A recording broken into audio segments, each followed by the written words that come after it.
मैंने 3 स्कूल में पढ़ा है। कभी टीचर्स ने मुझे अलग होने का एहसास नहीं दिलाया, ना फ्रेंड्स ना टीचर्स ने। मुझे लगता था कि पहले मैं आर्ची नहीं कर पाऊँगी, मैं सिर्फ देखने आई थी कि मैं कर पाऊँगी नहीं। तो वहाँ पे बहुत बच्चे थे जो हाथ से करते थे, तो मैं अकेली थी वहाँ पे जब मुझे पाँव से करना था। तो मुझे नहीं पता था कि मैं पाँव से कैसे कर पाऊँगी। और मेरा सपना था कि मैं अगर अकेले इंडिविजुअल में गोल्ड लूँ तो तब मैं चैम्पियन बनूँगी, नहीं तो ऐसे नहीं। जब से मैं आर्ची में आई हूँ तब से घर नहीं गई हूँ। मेरा सपना है ओलंपिक्स गोल्ड मेडल लाना।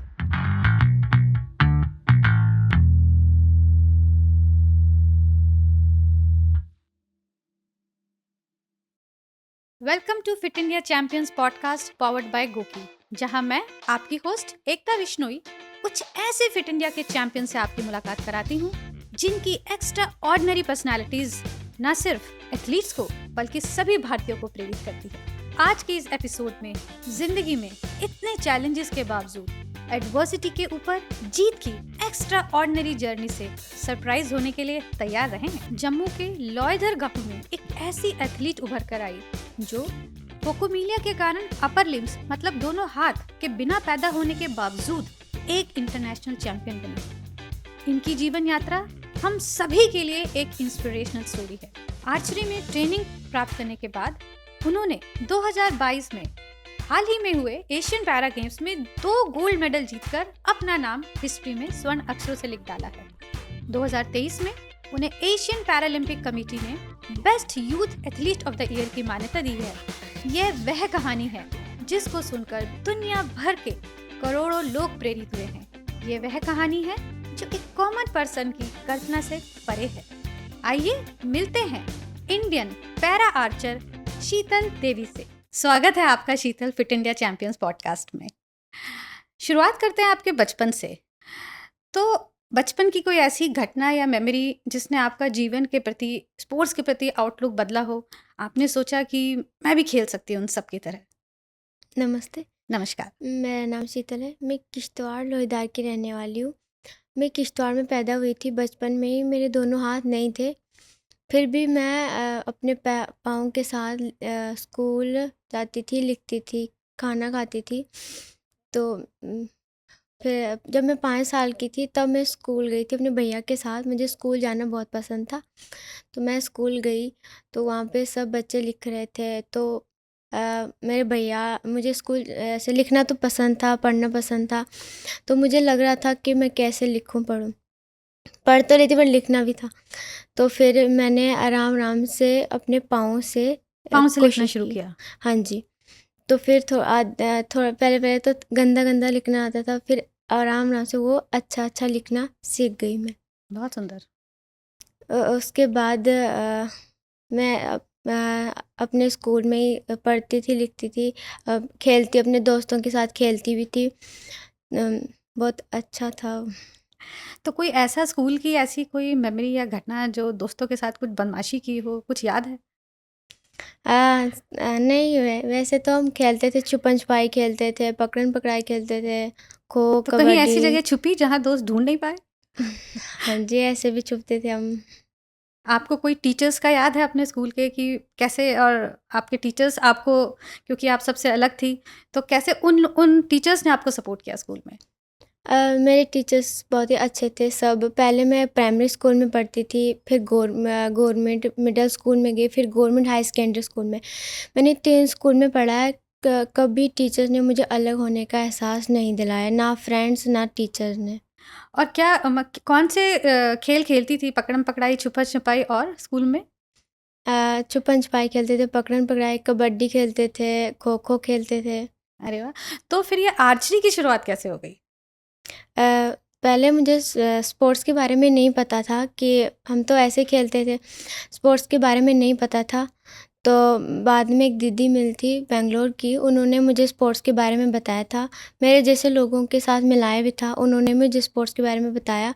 तब मुझे पता चला स्पोर्ट्स भी एक खेल होती है, तो वो हम जैसे लोग भी आगे खेल खेल पाते हैं। सकते। तो फिर मैं जब Shri Mata Vaishno Devi shrine board arts academy में आई, वहाँ पे मेरे सर कुलदीप कुमार वेदवान मिले और मैम अभिलाषा चौधरी, जिन्होंने मुझे आर्ची सिखाई।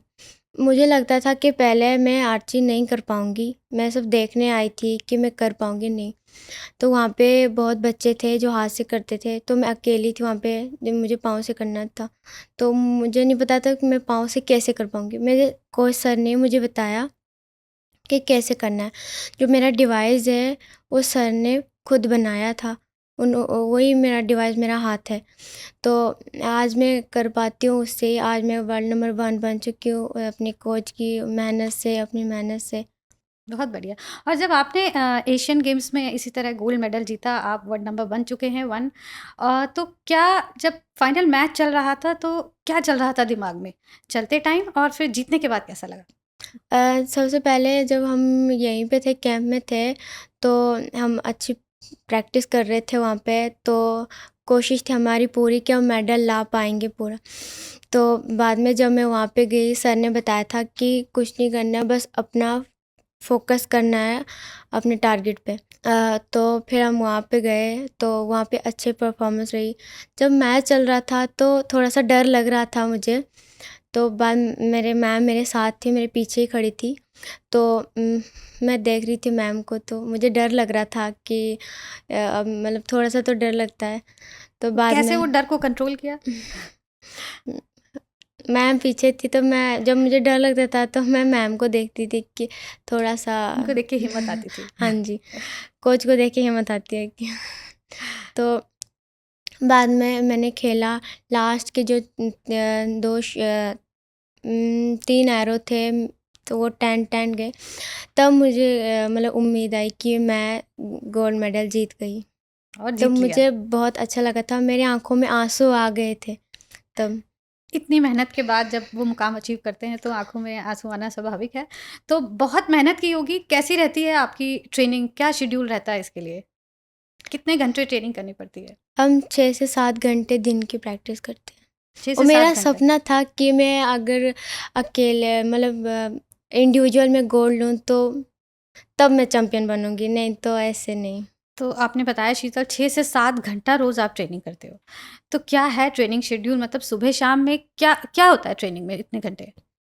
सुबह हम पहले आके अपना वो स्ट्रेचिंग करके, तो बाद में हम स्कोरिंग करते हैं। 2 स्कोरिंग के बाद हम मैच खेलते हैं। मेरे वहाँ पे भैया भी है, दीदी है, मैं सबसे छोटी हूँ, और तो मैं सबको भैया दीदी बोलती हूँ। तो उनके साथ मैच खेलते हैं। मैं उनको कहती हूँ कि आज तो मैं पक्का हराऊँगी। अगर मैं हार जाती हूँ तो मैं कहती हूँ नहीं, कोशिश करने वालों की कभी हार नहीं कभी हार होती। नहीं होती है। तो मैं कोशिश करती हूँ पर मैं जीतती हूँ, अरे वाह! तो मुझे बहुत अच्छा लगता है तब जब मैं जीतती हूँ। तो जब आपने आर्चरी की शुरुआत की तो कैसे आपकी बेसिक ट्रेनिंग शुरू हुई जो आप एडवांस लेवल तक अब आप इक्विपमेंट्स में आ गए? सबसे पहले मैम ने जब बो दिया था तो मुझे बहुत भारी लगता था। मैं मैम और सर को कहती, सर मेरे से उठाया नहीं जा रहा वो। तो वो पैर से उठाना पड़ता था? हाँ जी।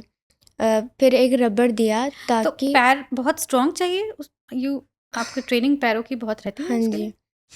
फिर हमने प्रैक्टिस की ताकि उठा पाई मैं। तो पहले रबड़ दिया था हुँ। उससे ड्रॉ करने के लिए, ताकि आसानी होता है उठाने के लिए। तो मैम ने दिया था रबड़, तो मैं रबड़ कर रही थी, मैम और सर ने मुझे सिखाया। तो वो जब उठा रही थी मैं, मुझे भारी लगता था। सर खुद ही उठा रहे थे और अप डाउन उसको मतलब ट्रेनिंग कराने मेरे सर और मैम ने ट्रेनिंग कराई मुझे। फिर धीरे-धीरे आप खुद धीरे उठाने धीरे लग गई। हाँ जी, धीरे धीरे मैं उठाना सीख गई। तो कुछ लेग्स की स्पेशल ट्रेनिंग करनी पड़ती है इसके लिए आपको कि आपके लेग्स स्ट्रॉन्ग भी चाहिए और वो टाइम पे जब आप वो चला रही हैं तो वो पूरा फ़ोकस 10 ऑन 10 भी जाना चाहिए? हाँ जी, वो पहले थोड़ा मैं मतलब बहुत भारी था, तो मैंने कभी इतना भारी चीज़ नहीं उठाया था। तो अब पूरी ट्रेनिंग हो गई है तो अब ठीक है। और बताइए कि कैसे आपने बेसिक ट्रेनिंग से लेके ये एलीट लेवल तक की जर्नी पूरी करी अपनी? पहले नॉर्मल वो था, तो बहुत हल्का इतना हल्का भी नहीं था, मेरे लिए तो भारी था। तो उससे ट्रेनिंग कर रही थी मैं। पहले 10 मीटर चलाया था मैंने, फिर मैंने 30 मीटर चलाया था। तो उसके बाद मैंने 50 मीटर चलाया था। तो 50 मीटर चलाया जब, तो मुझे ऐसा लग रहा था कि मेरे एरो नहीं बज रहे हैं, कैसे बजेंगे। तो मैंने मेहनत की, और भी बच्चे चला रहे थे, उनको तो 10-10 बज रहे थे। तो मैं सर को कहती, सर मेरे एरो आज अच्छे नहीं बज रहे हैं। तो सर कह रहे थे कि मेहनत करो, बच जाएंगे एरो आराम से, टेंशन मत लो, हो जाएगा। तो मुझे यही टेंशन रहती थी कि मेरे एरो कब बजेंगे। तो उसके बाद जब थोड़े थोड़े बजने लगे तो मुझे भी अच्छा लगने लगा। फिर उसके बाद जब मैं कंपटीशन खेलने जाती थी, वहाँ पे बहुत सारे बच्चे आते थे, तो मुझे ये सपना था कि मैं भी मेडल ले पाऊँ एबल में। तो मैं वहाँ, एबल में मेडल लेके आऊँ, वाह। हाँ जी, मेरा ये सपना था कि मैं एबल में मेडल लाऊं। हम्म, तो बाद में जब मैंने एबल के साथ भी खेला, यहाँ पे उमन अनाटी थी पटियाला में, वहाँ पे मैंने एबल के साथ खेला था। तो अच्छा। मैंने गोल्ड मेडल जीता था। तो मुझे बहुत खुशी तो हुई थी वहाँ तब। आपने एबल बॉडी आर्चर्स को भी हराया। हाँ जी, तो मुझे बहुत खुशी हुई थी तब। तो मुझे और भी मेहनत करनी चाहिए थी ताकि मैं और भी बहुत सारे मेडल जीत पाऊँ एबल में। 6-7 घंटे ट्रेनिंग, सुबह शाम ट्रेनिंग, तो कभी ऐसा नहीं लगता कि आज मुझे ट्रेनिंग नहीं करनी, आज मैं छुट्टी मारती हूँ? नहीं, मैंने आज तक कभी छुट्टी नहीं मारी। रोज हाँ, ट्रेनिंग करती कभी हो? बुखार-उखार हो, दर्द हो तब छुट्टी मारते हैं, ऐसे छुट्टी नहीं मारते। बाकी कभी जब ऐसा मन नहीं कर रहा है, और फिर कैसे आपके कोच ने आपको कभी बोला हो कि नहीं करनी तो पड़ी? हाँ, कभी-कभी हमारा मन नहीं होता करने का, बैठ जाते हैं, थोड़ा सोचते हैं मतलब शूटिंग कैसे करनी है, तो फिर उठ जाते हैं, फिर शूटिंग कर लेते हैं। तो कैसे आपके कोच कैसे आपको मोटिवेट करते हैं? क्या आपका उनका सपोर्ट रहता है कोचेस का? जहाँ पे हमारी गलती होती है, हम सर को, मैम को दिखाते हैं कि मैम देखो हम कहाँ पे गलती करते हैं, हम उसको सुधारें, ताकि हमारा अगर 10 नहीं बजे, 8 बजे, 9 बजे, तो हम सर और मैम को बोलते हैं कि सर देखो कि हमारे एरो नहीं बज रहे अच्छे, तो आप देख लो थोड़ा हम कहाँ पे गलती करते हैं। सर आते हैं, मैम आते हैं, वहीं पे रहते हैं, हमारे साथ ही होते हैं सर और मैम दोनों, तो वो बताते आपको हैं, आपकी गलती बता देते हैं। बताते हैं। और एशियन गेम्स हैंगजाओ में कोई इंटरेस्टिंग किस्सा जो आपको याद हो आपकी उस जर्नी के दौरान का? वहाँ पे जो गई थी, मेरे जैसे और भी बच्चे थे, मुझे उनको देख के बहुत अच्छा लगता था। नेचुरल है कि एक एथलीट की, सारी एथलीट्स की परफॉर्मेंस में एक डाइट का बहुत बड़ा योगदान रहता है, तो आपकी डाइट में क्या-क्या शामिल है? हम तो अभी नॉर्मल खाना ही खाते हैं, दाल, चावल, रोटी, बस यही। कुछ ऐसा जो कोच बोलता है कि जीत जाओगे, बाद में कुछ चीट मील खाने को मिलेगा? कुछ पसंदीदा खाना? नहीं, नहीं, हम सब खा लेते हैं। सब खाते हैं। कुछ कश्मीरी खाना फेवरेट? दाल, चावल। दाल-चावल, बहुत अच्छा। और जैसे अभी आपने बताया कि एशियन गेम्स वाला बहुत हाई स्टेक कॉम्पिटिशन था, तो ऐसे और भी आप जीत चुके हैं, तो किस तरह से कोच को आपको देख के तो हिम्मत आती है, लेकिन क्या आप कुछ मेंटल ट्रेनिंग भी उसके लिए लेते हैं कि मुझे कैसे फ़ोकस रखना है और किस तरह से वो फ़ोकस बनाए रखते हुए द 10 ऑन 10 मारना है? जैसे कि हमें सर बताते रहते हैं, तो हम वैसे ही करते हैं। और भी जब हम बेस्ट अपनी शॉट, जैसे कि हमने एरो मारा, वो 10 बजा, उसी शॉट को बार-बार हम याद करते हैं, हमें कैसे मारना विजुअलाइज़ है। करते हैं उसको, हाँ जी। और फिर अगला शॉट फिर 10 मारना हाँ है। जी। आर्चरी के अलावा कोई स्पोर्ट या कोई हॉबी जो पसंद है, जो खाली टाइम पे करना पसंद करती हो? खाली टाइम बस हम हँसते खेलते हैं बस, और सोते हैं जब हमें रेस्ट हो। घर में कौन-कौन है आपके? अभी मैं शाइन बोर्ड में ही रहती हूँ। मेरे गाँव में मम्मी, पापा और भाई है। मेरे साथ मेरी छोटी बहन होती है। हुँ, हुँ। तो कितना समय घर जाने को मिलता है? जब से मैं आर्ची में आई हूँ तब से घर नहीं गई हूँ। लगातार ट्रेनिंग चल रही हाँ है? जी। रिसेंटली आपको अर्जुना अवार्ड से भी सम्मानित किया गया, तो क्या कैसा रहा वो अचीव करके कि आज इतने कम समय में आप बेसिक से लेके एकदम एलीट एथलीट में, भारत में एक एथलीट के रूप में उभर के आई हो, तो इतना कम समय में आपको अर्जुना अवार्ड मिला है, तो कैसा लगा आपको? मैम, मुझे तो बहुत अच्छा लगा कि इतने कम समय में मुझे अर्जुन अवार्ड मिला, और भी जहाँ-जहाँ मैं जाती हूँ वहाँ मेडल जीत पाती हूँ, और जहाँ मेडल और अवार्ड्स जीत पाती हूँ, और इतना बड़ा अवार्ड जीतती आज मैं। मुझे बहुत अच्छा लगा, बट मैं ये अवार्ड अपने कोचेज़ को डेडिकेट करना चाहती हूँ। आज उनकी वजह से मैं आज यहाँ तक पहुँच पाई हूँ। तो ये जो अवार्ड मिला है वो आप अपने कोच कोचेज़ को। और गुरुओं को डेडिकेट करना हाँ चाहती जी। हैं। और जब आप इंटरनेशनल कॉम्पिटिशन्स में मेडल जीती हैं भारत के लिए, तो वो टाइम पे जब हम भारत का झंडा लेते हैं हाथ में, तो क्या लगता है दिल में? जब हम वहाँ पे गोल्ड मेडल जीतते हैं, हमारा देश का तिरंगा ऊपर जाता है, तो मुझे बहुत खुशी होती है। ये कि सिर्फ मैं ही नहीं, मतलब कोई भी अगर गोल्ड मेडल ले, हमारा तिरंगा अगर ऊपर सबसे ऊपर जाता है तो मुझे बहुत बहुत अच्छा गर्व की फीलिंग होती है। बहुत। तो जैसा आपने बताया कि जब से आर्चरी स्टार्ट की आपको घर जाने के लिए नहीं मिला, तो क्या घर जाने का, मम्मी पापा से, भाई बहन से मिलने का मन नहीं करता? जैसे भाई बहन पापा मिलने आते हैं मुझसे, अच्छा, तो तो वो आपसे मिलने आ जाते हैं। हाँ जी, कटरा में ही आते हैं शाइन बोर्ड में मुझे मिलने, तो मिल के जाते हैं। 2-3 दिन के लिए मेरे साथ ही रहते हैं, तो घर जाने का मन भी करता है, बट मैं ओलंपिक के बाद ही घर जाऊंगी। अपना एक गोल है उसको पूरा करने के हाँ बाद जी, ही। पूरा करके। घर में क्या रिएक्शन था जब आपने घर वालों को बताया कि मुझे आर्चरी सीखनी है और एक आर्चर बनना चाहती हूँ, तो घर वालों ने कैसे रिएक्शन किया या सपोर्ट किया आपको? घर वालों को नहीं पता था आर्ची क्या होती है, मुझे भी नहीं पता था आर्ची क्या होती है। जब मैं ये यहाँ पे शाइन बोर्ड में आई थी, तो तब मैंने भी देखा आर्ची कैसे होती है। उन मम्मी पापा भी आए थे मेरे साथ, मेरी बहन भी आई थी, तब उनको पता चला कि उनको भी लग रहा था कि हमारी बेटी नहीं कर पाएगी, कि सब हाथ से करते हैं तो पैर हमारे से करना था आपको। मुश्किल है। तो जब उन्होंने देखा, सर ने मुझे जब सिखाया, तो उन्होंने भी देखा, तब उनको भी विश्वास हुआ कि हमारी बेटी कुछ कर पाएगी। तो अभी आपके गांव में आपके मम्मी पापा सबका क्या रिएक्शन है, आपने इतना जो अचीव किया? अब मम्मी पापा तो बहुत खुश हैं, गांव वाले सब बहुत खुश हैं। अब आगे क्या है, कुछ ऐसा सपना, क्या गोल है शीतल का आगे? मेरा सपना है ओलंपिक्स गोल्ड मेडल आना। ओलंपिक्स में गोल्ड मेडल जीतना है भारत के लिए। हाँ जी, अपने देश। अपने देश के लिए बहुत अच्छा। और बहुत सारे यंग एथलीट्स आज सब आपको देख रहे हैं, सुन रहे हैं, वो जानना चाहते हैं कि उन सबको अगर एथलेटिक कैरियर की शुरुआत करनी है तो क्या आप उनको एडवाइस देना चाहोगे? बहुत सारे पैरा एथलीट्स, नॉर्मल एथलीट्स सब आपको आज सुन रहे हैं।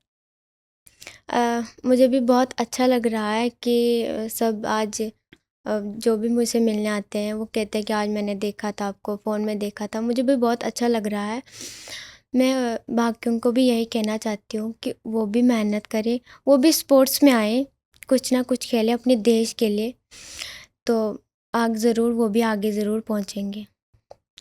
और भारत सरकार ने फिट इंडिया और खेलो इंडिया जैसे 2 स्कीम लॉन्च की हैं।